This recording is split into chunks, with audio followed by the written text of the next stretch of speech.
Выходной день и, как обычно, временно исполняющий обязанности главы Республики Башкортостан Ради Хабиров в рабочей поездке. На этот раз в Кугарчинском районе. Кугарчинский район расположен на юге Башкортостана, на берегах рек Белый, Иртюбяк, Большой Ик и Малый Ик, Иняк, Накас. Граничит с Оренбургской областью. Кугарчинский район сельскохозяйственный. Поля занимают здесь 174 тысячи гектаров. Ради Хабиров отправляется на одно из сельхозпредприятий. Сколько они вот механизаторы за пассивную получают?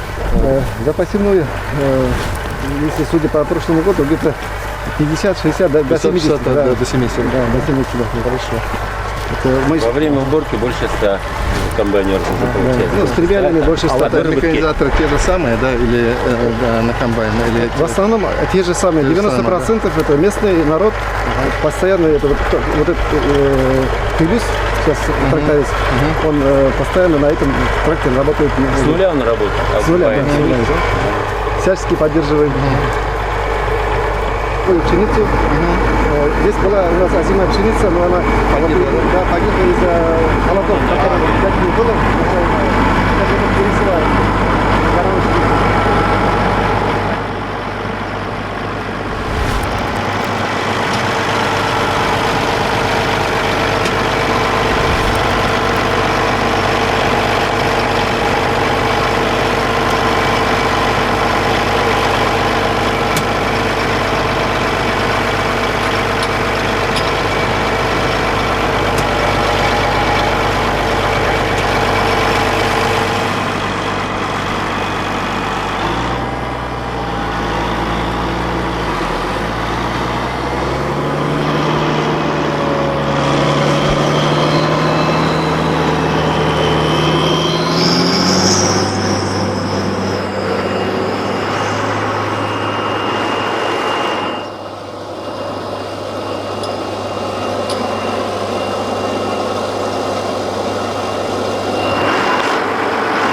Радь Фарич, это что-то новое, вы на тракторе? Я все узнал про район.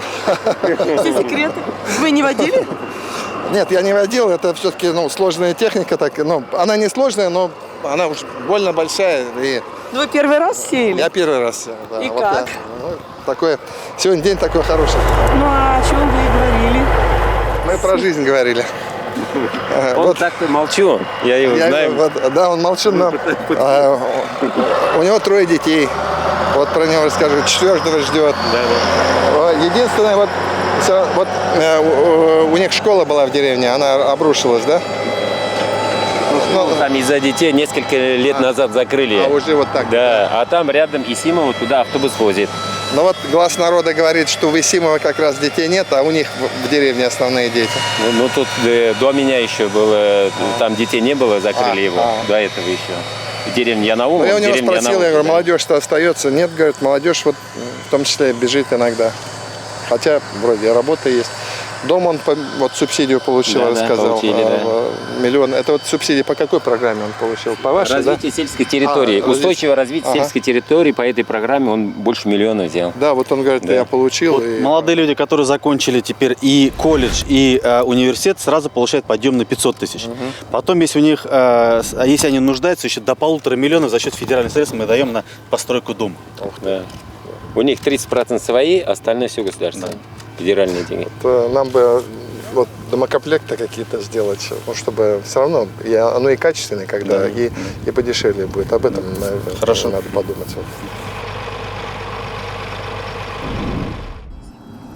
Незапланированный объект в рамках рабочей поездки Ради Хабирова в Кугарчинский район – Мраковская детская музыкальная школа. Образована она в 1970 году. Мраковская детская школа искусств имени Зайнаб Биишевой. Она у нас основана в 70-м году. Я ее сама лично заканчивала.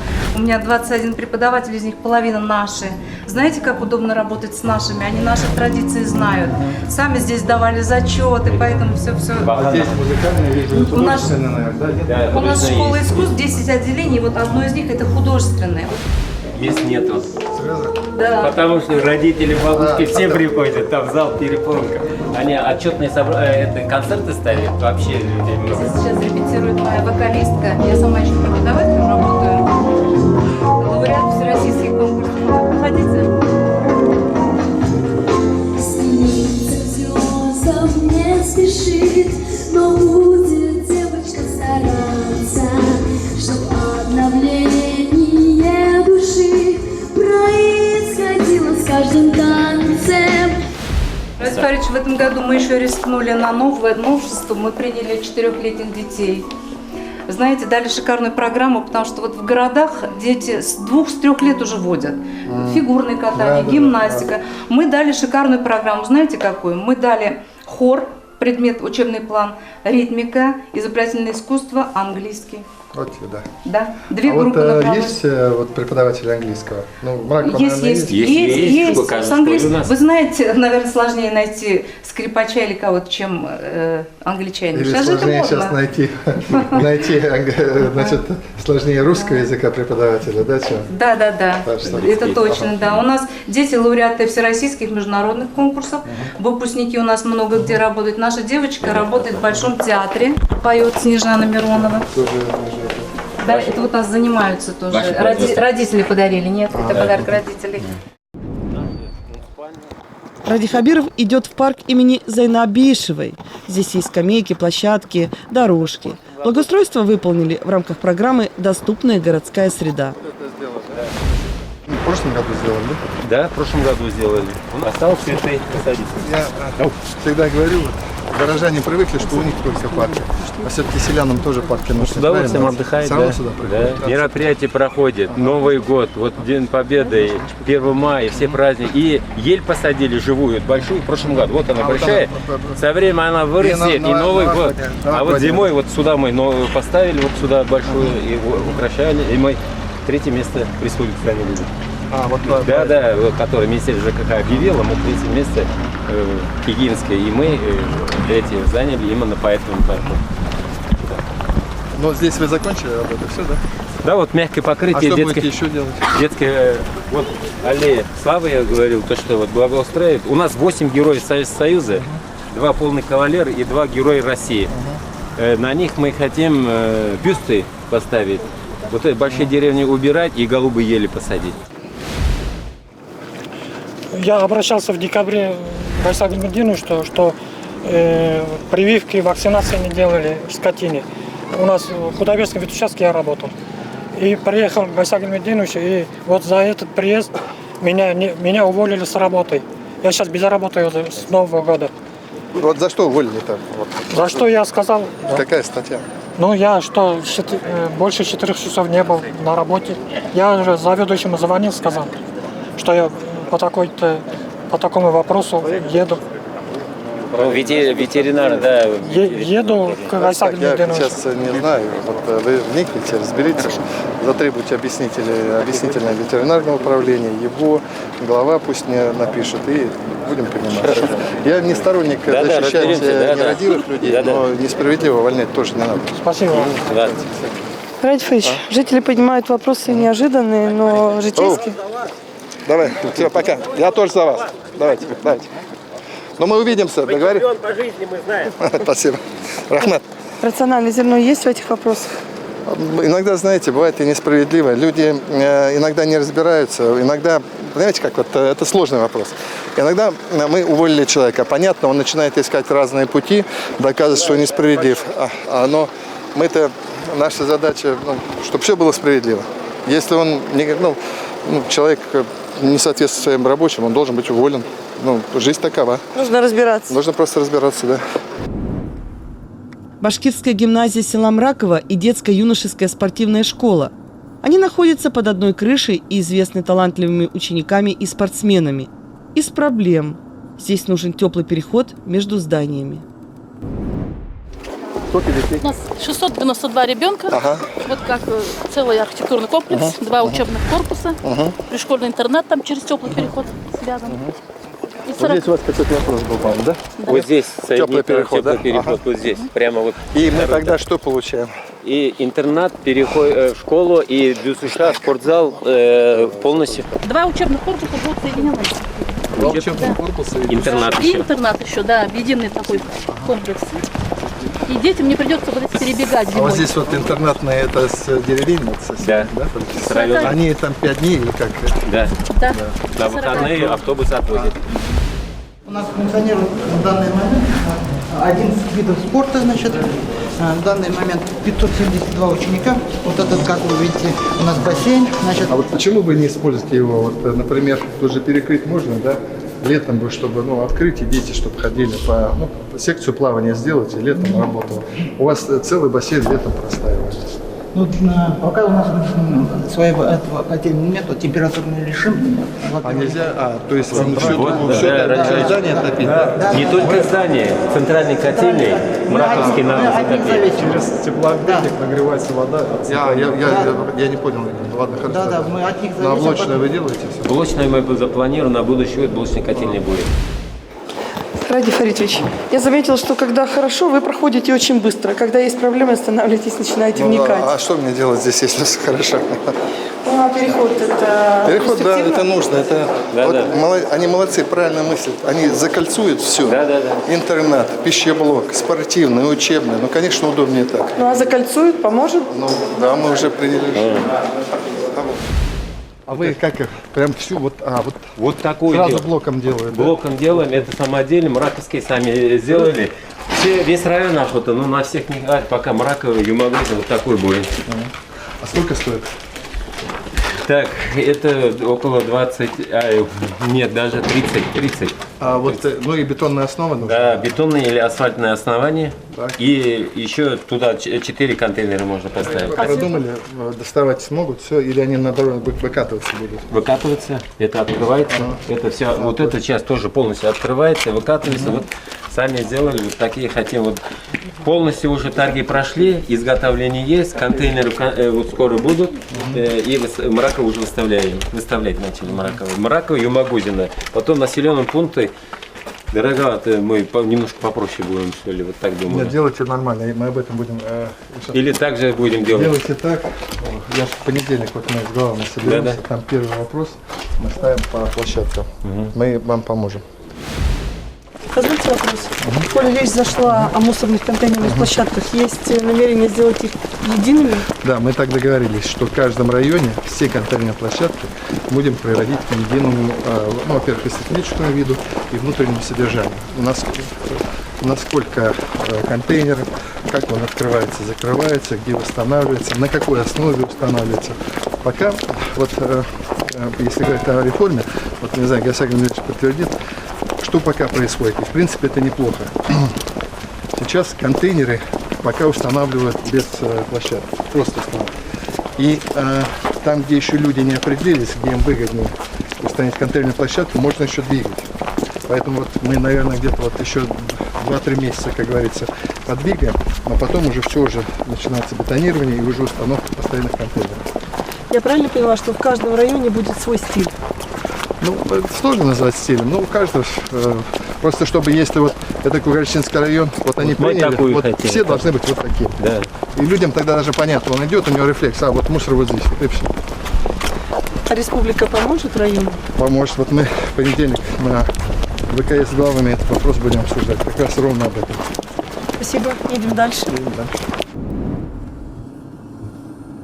Башкортостан во многом ассоциируется с пчеловодством. И Ради Хабиров в рамках рабочей поездки в Кугарчинский район отправляется к одному из предпринимателей, у которого есть свои пасеки и налажено производство липового меда. Занимаемся с 2003 года пчеловодством. Сейчас создали кооператив СПОК. По Минсельхозской программе, да. Поменяли оборудование на более современное. В общем, своего меда хватает, и со стороны тоже закупаем, когда не хватает. Примерно 60 тонн перерабатываем. Сколько человек работает? 10 человек. То есть они универсальные, так у нас люди, скажем. 3 пчеловодов справляются. Все, что сделано, пытались все своими, так скажем, возможностями. Это здесь происходит самое кремование меда, это самое волшебство.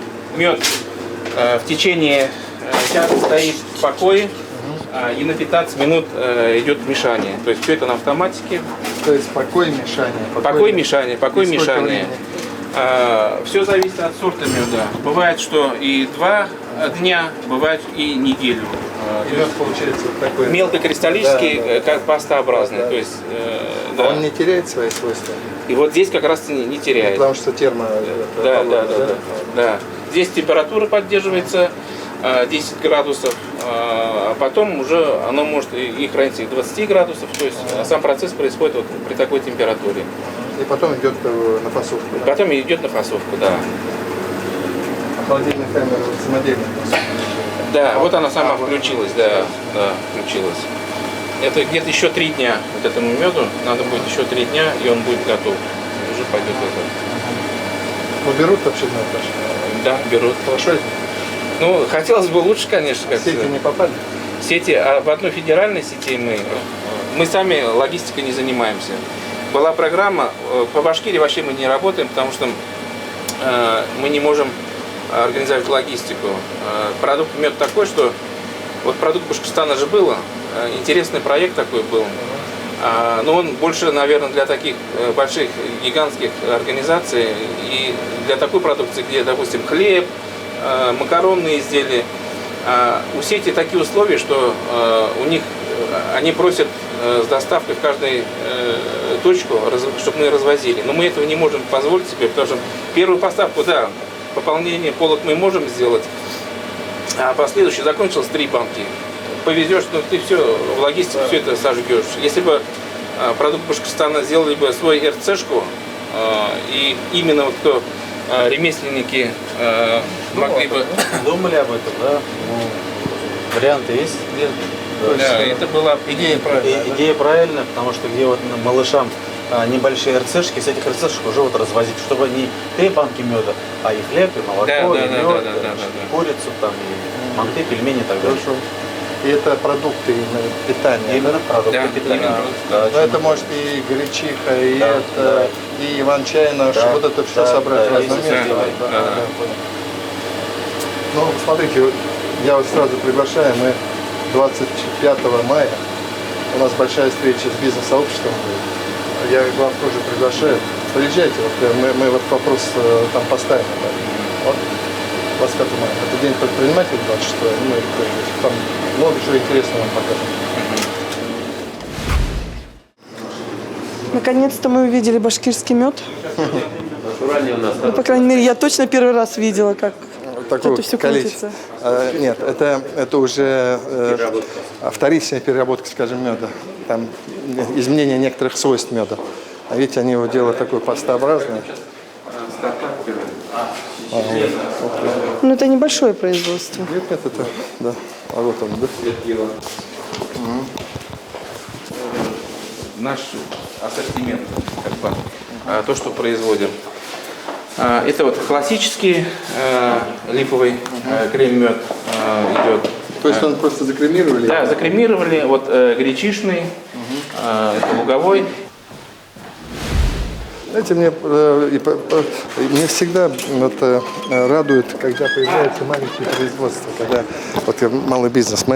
Я говорил, 25-го у нас будет очень серьезный разговор, вернее, мы сейчас готовим, а 25-го будет серьезный разговор, мая, да, в преддверии Дня предпринимателя будет серьезный разговор с бизнесом, потому что, скажем так, по ряду показателей состояния бизнеса мы улучшились уже по оценке ОСИ, Агентства стратегических инициатив по ряду. Но вот я все равно считаю, что нам еще далеко идти для того, чтобы вот такие ребята могли комфортно себя чувствовать. А что вы ждете от башкортостанского бизнеса? Знаете, вопрос по-другому поставим. Пока я хочу ответить на те вопросы, которые они ждут от меня. А потом когда они получат от меня, я буду ждать от них. Мудро. В Кугарчинском районе много уважаемых людей, в том числе и ветеран Великой Отечественной войны Мазитов Хасан Барлыбаевич. За ратные подвиги Мазитов Хасан Барлыбаевич награжден орденом Отечественной войны второй степени, 2 орденами «Знак почета» и многими боевыми медалями. После войны ветеран работал завучем, директором детских домов и школы, заслуженный учитель школ РФССР и БАССР, почетный гражданин села Мраково. Ради Хабиров отправляется с визитом к нему.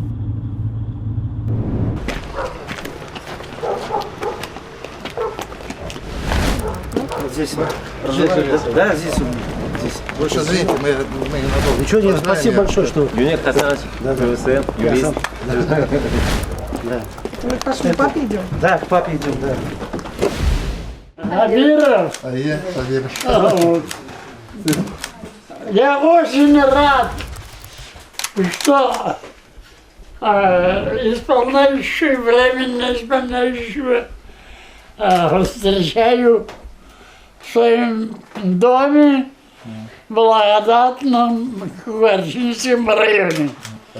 Желаю вам успехов. Меня почему-то тянет к вам. Ух ты. А меня к вам тянет, поэтому я и зашел. Я целиком полностью уверен, что вы победите. Спасибо. О, вот так.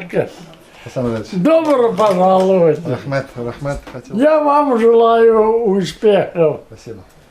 Рахмет. Он уверен, друзья. Спасибо, что мы вот пришли, если ваш дом укрылся. Спасибо, что вы приехали в нас.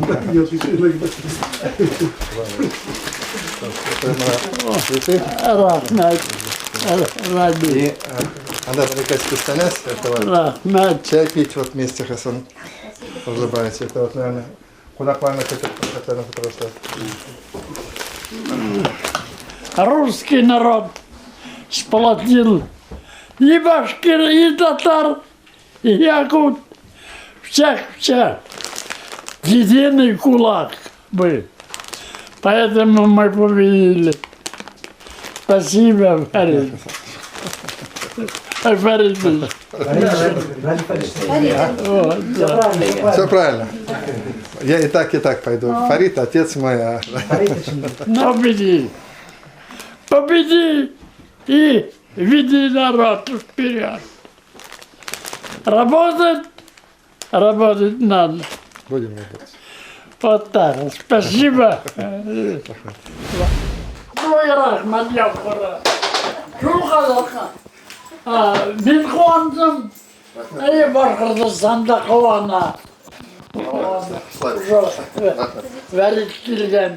Фарид келген. Награды ваши, да? Да, его Шулында. Серьезно. Республика Башкортостан и РСФСР. Ну, менен жүрдердер. Еді. Олла еткен.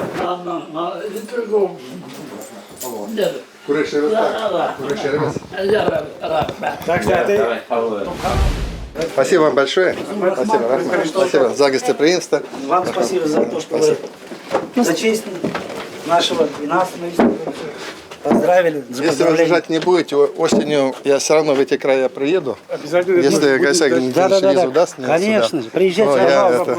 Мы будем очень Загляну рады. к отцу вашему в гости. Он будет очень... Он будет посмотреть.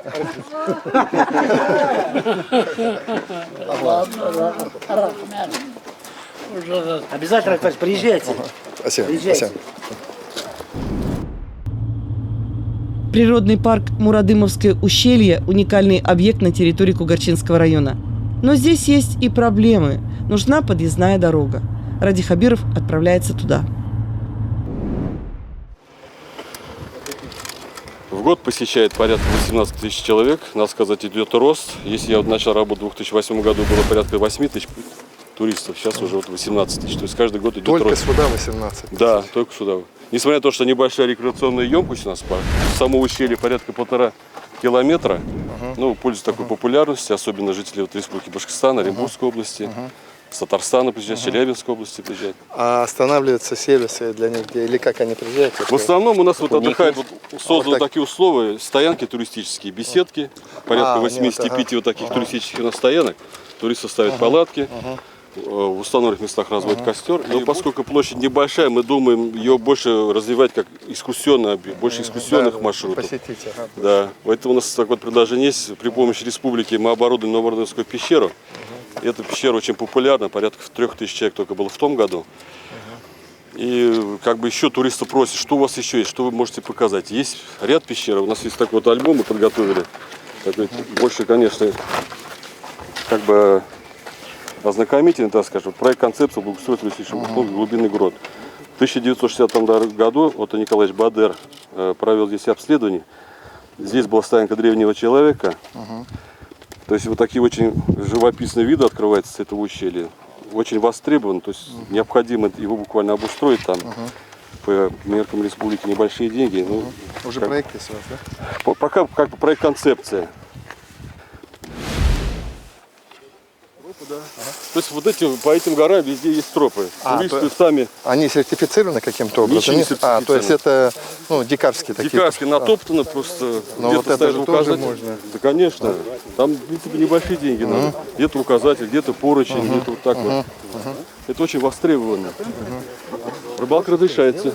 А вот это платно или нет? Это 90 рублей они платят при входе и пользуются туалетами, беседками. Есть ночное освещение у нас. Мусор вывозит. Сбор, вывоз мусора. То есть в это все входит согласно ставкам правительства, которое установило нам. Мы оказываем такие услуги. А купаться здесь все можно? Можно, конечно. Да, вот люди. Ну, не глубокая, конечно. Вода какая чистая. Но она еще пока мутноватная, а вот летом она очень прозрачная. Ну, я практически пить не знаю. Да, холодная вода. Выше деревьев нет. На территории парка площадью 23 тысячи гектаров, населенных пунктов нет. Это тоже плюс. И мы как бы стараемся соблюдать. Ну, я таких красивых мест редко где очень красиво. А туда пешком вот они получают. Да, маршрут. по территории парка они свободно гуляют. Тогда нельзя с вами? Ну, почему нельзя? Ой, давайте на фоне тогда. Горы. Спасибо большое. Да. Вот она президента ждала вообще. Да вы что? Полдня. Но она говорила, Путин приедет. Ну извини. Извини. Ты подрасти немножко и учись хорошо, ладно? Спасибо большое. Ради Фаридович, у нас сегодня поездка уникальная, в удивительные места. Да. Я сам не ожидал, честно говоря. Я в подростковом, в студенческом возрасте как-то вот периодически бывал от трэш. Ну, айдате. А сколько у вас их? Сколько у вас тут? Трое детей. Откуда вы? Дюсселе. А почему приехали сюда? Отдыхать. Башкирская Швейцария же красиво. Ради Фаридович, а что здесь можно сделать? Природа все уже за нас сделала. Нам нужно сделать так, чтобы людям было комфортно, удобно приходить и посмотреть на природу, не вмешиваясь в нее. А это значит хорошие условия для ночевки, питания, безопасности очень важно. Вон вода какая чистая. Ради Фаридович, а мы остановились и пришли. Куда и зачем? А вон, посмотрите, гора какая красивая. Просто посмотреть местность? Да, просто, речка. И посмотрите, какая вода чистая. Ее, наверное, вообще вот мы пацанами вот в таких речках и воду пили. Да. Холодная вода.